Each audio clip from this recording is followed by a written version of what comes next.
Le secrétaire général du MENFOP, M. Mohamed Abdallah Mayoub, a dirigé hier les travaux d'une réunion d'information et de sensibilisation sur le projet des tablettes numériques destinées aux élèves de première année et de l'enseignement de base.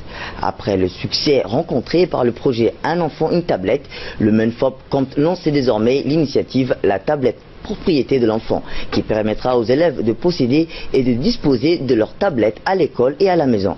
Les hauts cadres et responsables du ministère ainsi que l'ensemble des directeurs d'école et des conseillers pédagogiques de l'enseignement de base ont pris part à cette rencontre qui s'est déroulée au siège du ministère.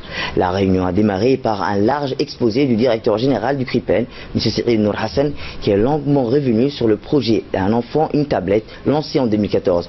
Cette initiative du chef de l'État avait pour but de réduire la fracture numérique et de permettre de rehausser la qualité des enseignements et apprentissages, a-t-il souligné.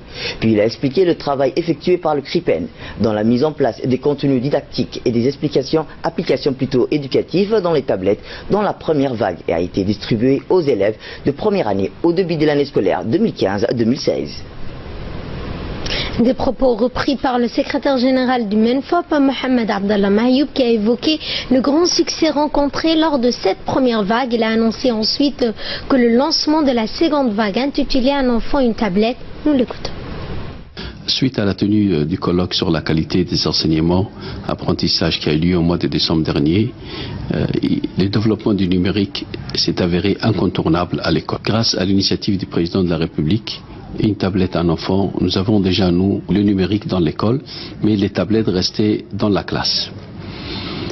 Les souhaits des parents et des usagers de l'école a été que les élèves puissent prendre ces tablettes à la maison.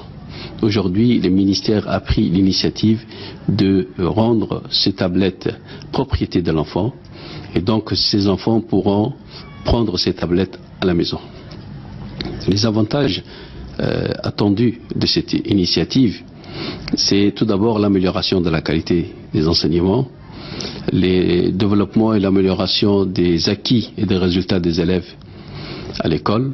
Ce faisant, donc, pour pérenniser ces projets et pour permettre donc à tout le monde de pouvoir bénéficier de ces projets, il est demandé une participation financière aux parents pour que nous puissions atteindre les objectifs fixés en termes de qualité des enseignements.